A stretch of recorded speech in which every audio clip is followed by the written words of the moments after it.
ಸಂವಿಧಾನ ರಚನಾ ಸಮಿತಿಯ ಸಲಹೆಗಾರರನ್ನಾಗಿ ಈ ಕೆಳಗಿನ ಯಾರನ್ನು ನೇಮಿಸಲಾಗಿತ್ತು?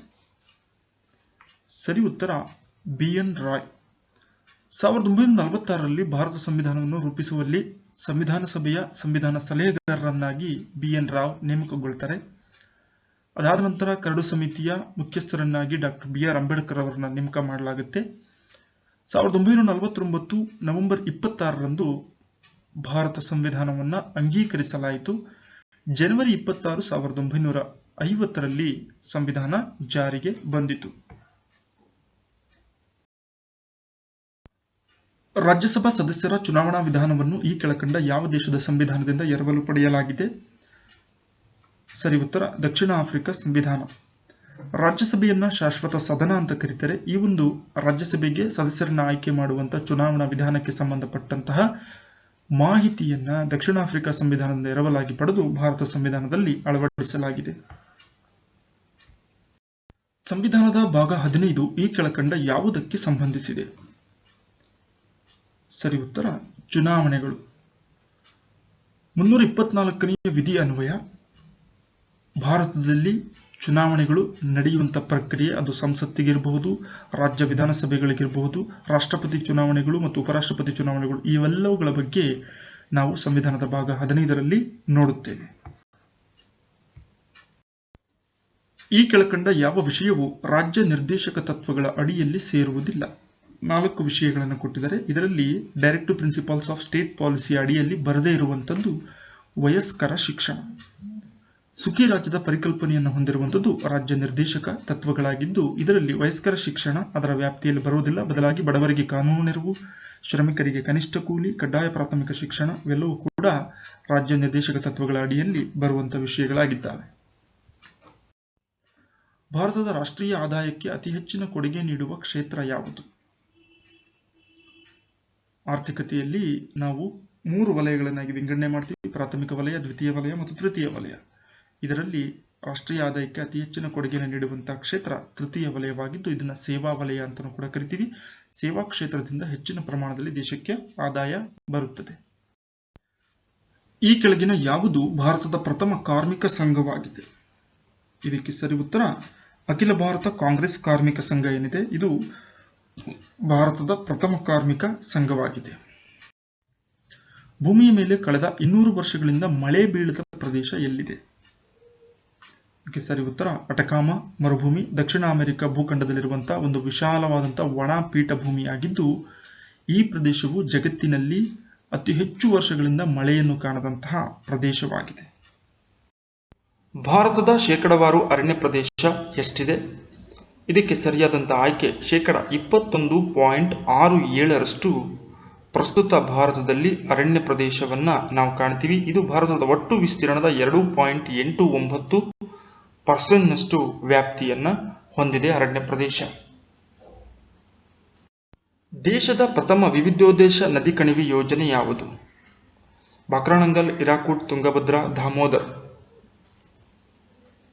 The right answer is Damodar valley project ಅಂತ ಕರಿತೀವಿ. ದಾಮೋದರ್ ನದಿ ವಿವಿಧೋದ್ದೇಶ ನದಿ ಕಣಿವೆ ಯೋಜನೆ. ಇದನ್ನ ಜುಲೈ 7, 1948ರಲ್ಲಿ ಸ್ಥಾಪನೆಯನ್ನ ಮಾಡಲಾಯಿತು. ಬಾಕ್ರಾನಂಗಲ್ ಯೋಜನೆಯಲ್ಲಿ ಸಹಭಾಗಿತ್ವ ಹೊಂದಿರುವಂತಹ ರಾಜ್ಯಗಳು ಯಾವುವು?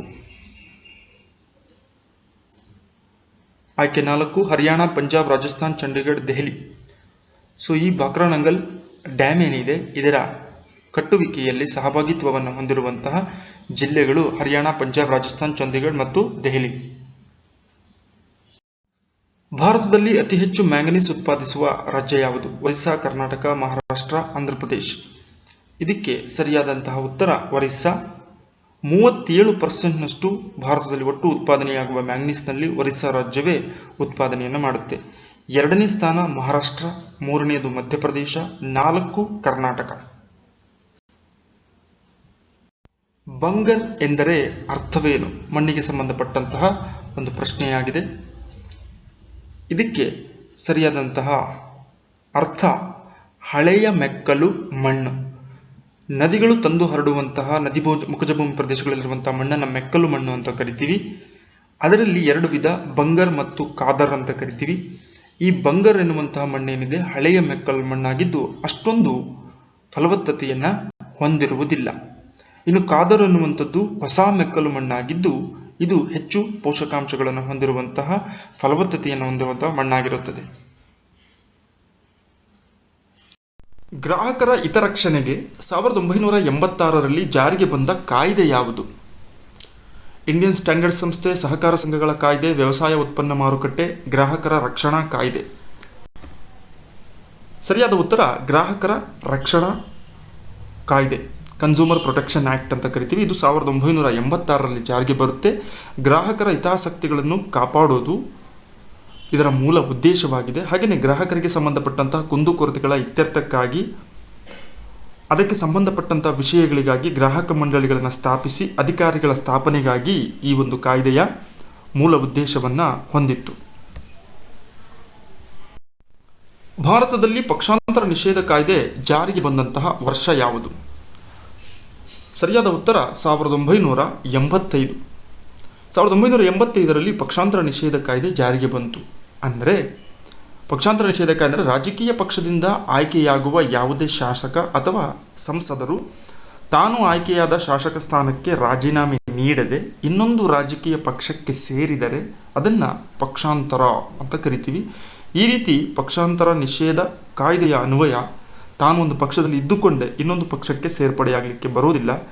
ಮೂಲ ತನ್ನ ಶಾಸಕ ಅಥವಾ ಸಂಸದ ಸ್ಥಾನಕ್ಕೆ ರಾಜೀನಾಮೆಯನ್ನು ನೀಡಿ ಆತ ಅಧಿಕೃತವಾಗಿ ಬೇರೆ ಪಕ್ಷವನ್ನು ಸೇರಬಹುದು. ಈ ರೀತಿ ಒಂದು ಪಕ್ಷದಲ್ಲಿ ಇದ್ದಂತೆ ಇನ್ನೊಂದು ಪಕ್ಷಕ್ಕೆ ಆತ ಸೇರ್ಪಡೆಯಾಗುವಂಥದ್ದನ್ನು ಪಕ್ಷಾಂತರ ಅಂತ ಕರಿತೀವಿ. ಆ ಪಕ್ಷಾಂತರ ನಿಷೇಧ ಕಾಯ್ದೆಯನ್ನು 1985ರಲ್ಲಿ ಜಾರಿಗೆ ತರಲಾಯಿತು. ಕವಿ ಮತ್ತು ಕಾವ್ಯನಾಮಗಳ ಯಾವ ಹೊಂದಾಣಿಕೆ ಸರಿಯಾಗಿಲ್ಲ? ಸರಿಯಾದ ಉತ್ತರ ಆಯ್ಕೆ 4 ಬೆಟಗೇರಿ ಕೃಷ್ಣ ಶರ್ಮ ಶ್ರೀನಿವಾಸ ಎಂಬುದು ಸರಿಯಾದ ಹೊಂದಾಣಿಕೆಯಲ್ಲ. ಕಾರಣ ಬೆಟಗೇರಿ ಕೃಷ್ಣ ಶರ್ಮದವರು ಆನಂದ ಕಂದ, ಶ್ರೀನಿವಾಸ ಎನ್ನುವುದು ಮಾಸ್ತಿಯವರ ಕಾವ್ಯನಾಮವಾಗಿದೆ. ಇನ್ನು ಉಳಿದಂತೆ ಸಿದ್ದಯ್ಯ ಪುರಾಣಿಕ ಕಾವ್ಯಾನಂದ ಸರಿಯಾಗಿದೆ, ಸುಬ್ರಹ್ಮಣ್ಯ ರಾಜ ಅರಸ್ ಚದುರಂಗ ಸರಿಯಾಗಿದೆ, ವಿಕ್ರು ಗೋಕಾಕ್ ವಿನಾಯಕ ಸರಿಯಾದಂಥ ಹೊಂದಾಣಿಕೆಯಾಗಿದೆ. ಈ ಕೆಳಗಿನ ಘಟನೆಗಳನ್ನು ಕಾಲಾನುಕ್ರಮದಲ್ಲಿ ಬರೆಯಿರಿ.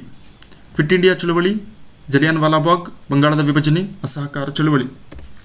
ಸರಿಯಾದ ಕ್ರಮಾಂಕವನ್ನು ನೋಡೋದಾದರೆ ಮೊದಲಿಗೆ ಬರಬೇಕಾಗಿರೋದು 3ನೇದು ಬಂಗಾಳದ ವಿಭಜನೆ 1905.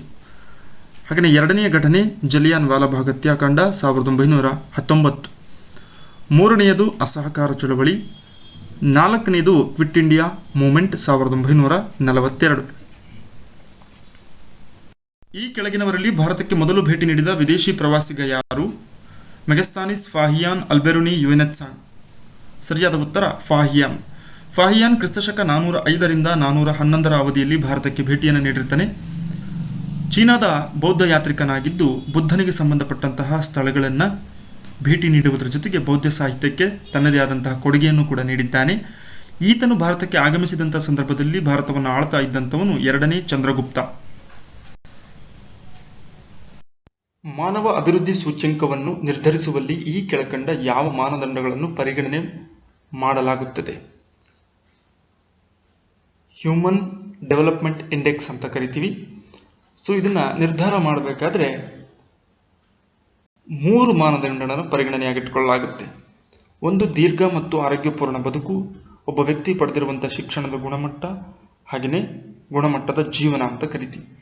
ಲೈಫ್ ಎಕ್ಸ್ಪೆಕ್ಟೆನ್ಸಿ, ಸೊ ಅವನ ಜೀವಿತಾವಧಿ ಎಷ್ಟು ವರ್ಷಗಳ ಕಾಲ ಬದುಕಲಿಕ್ಕೆ ಸಾಧ್ಯವಾಗುತ್ತೆ ಅನ್ನೋದನ್ನು ನಿರ್ಧರಿಸಲಾಗುತ್ತೆ.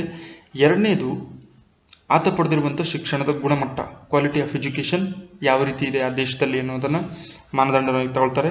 ಹಾಗೆಯೇ ಸ್ಟ್ಯಾಂಡರ್ಡ್ ಆಫ್ ಲಿವಿಂಗ್ ಅಂತ ಕರಿತೀವಿ, ಗುಣಮಟ್ಟದ ಜೀವನ, ಆತನ ಆದಾಯ ಕ್ರಮಗಳು ಯಾವ ರೀತಿ ಇದ್ದಾವೆ ಅನ್ನೋದನ್ನು ಪರಿಗಣನೆ ಮಾಡಿ ಹ್ಯೂಮನ್ ಡೆವಲಪ್ಮೆಂಟ್ ಇಂಡೆಕ್ಸನ್ನು ಪ್ರತಿ ವರ್ಷ ಬಿಡುಗಡೆ ಮಾಡಲಾಗುತ್ತೆ.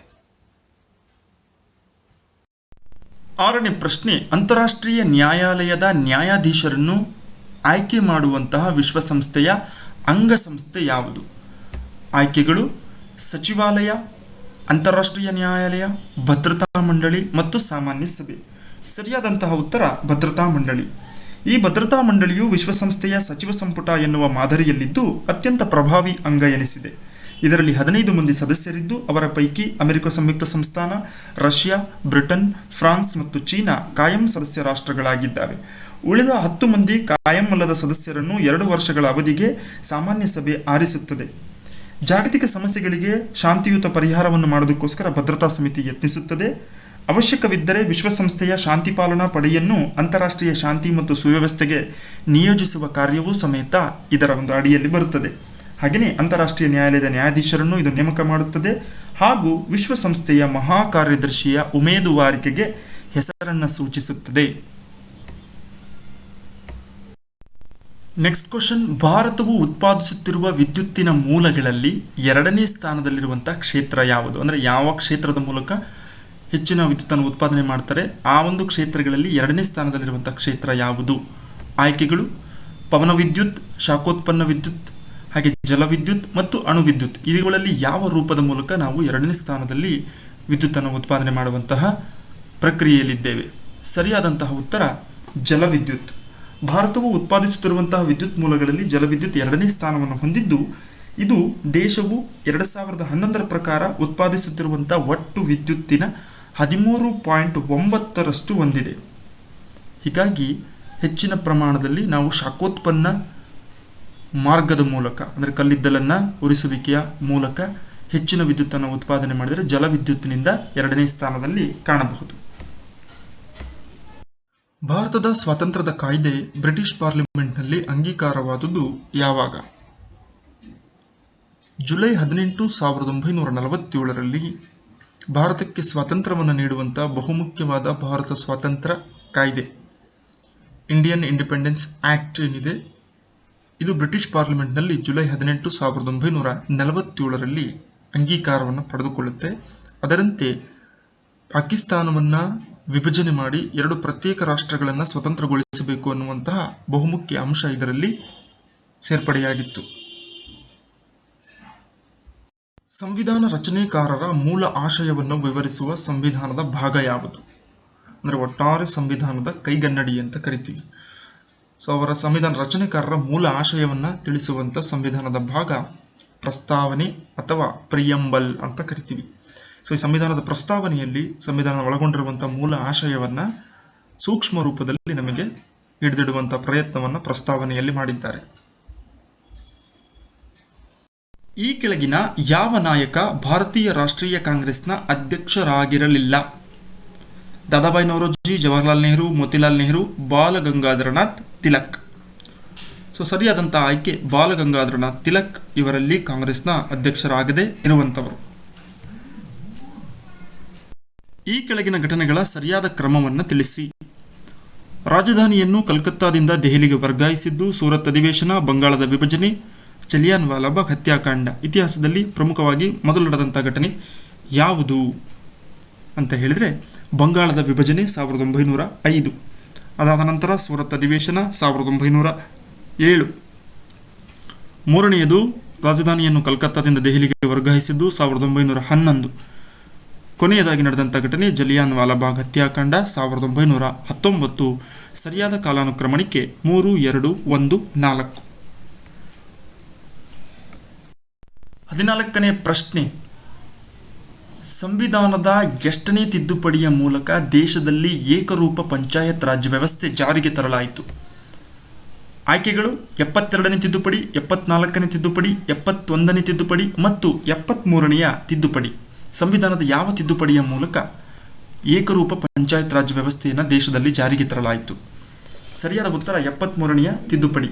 ಆಡಳಿತ ವಿಕೇಂದ್ರೀಕರಣದ ದೃಷ್ಟಿಯಿಂದ ಪಂಚಾಯತ್ ರಾಜ್ ವ್ಯವಸ್ಥೆಯನ್ನು ಭಾರತದಲ್ಲಿ ಜಾರಿಗೆ ತರಲಾಯಿತು. ಭಾರತ ಸರ್ಕಾರವು 1993ರಲ್ಲಿ ಸಂವಿಧಾನದ 73ನೇ ತಿದ್ದುಪಡಿಯ ಮೂಲಕ ದೇಶದಾದ್ಯಂತ ಏಕರೂಪದ ಪಂಚಾಯತ್ ರಾಜ್ ಸಂಸ್ಥೆಗಳನ್ನು ಅಸ್ತಿತ್ವಕ್ಕೆ ತಂದಿತು. ಇದರಿಂದ ಪಂಚಾಯತ್ ಸಂಸ್ಥೆಗಳಿಗೆ ಸಂವಿಧಾನಾತ್ಮಕ ಸ್ಥಾನ ದೊರೆಯಿತು. ಈ ತಿದ್ದುಪಡಿಯ ಪ್ರಕಾರ 3 ಹಂತದ ಪಂಚಾಯಿತಿ ವ್ಯವಸ್ಥೆಯನ್ನು ಅಸ್ತಿತ್ವಕ್ಕೆ ಬಂದವು. ಅವುಗಳೆಂದರೆ ಗ್ರಾಮ ಪಂಚಾಯಿತಿ, ತಾಲೂಕು ಪಂಚಾಯಿತಿ ಮತ್ತು ಜಿಲ್ಲಾ ಪಂಚಾಯಿತಿ. ಈ ಪಂಚಾಯತ್ ಸಂಸ್ಥೆಗಳು ಪ್ರಜಾಪ್ರಭುತ್ವದ ತತ್ವಗಳ ಅಡಿಯಲ್ಲಿ ಕಾರ್ಯವನ್ನು ನಿರ್ವಹಿಸುತ್ತವೆ.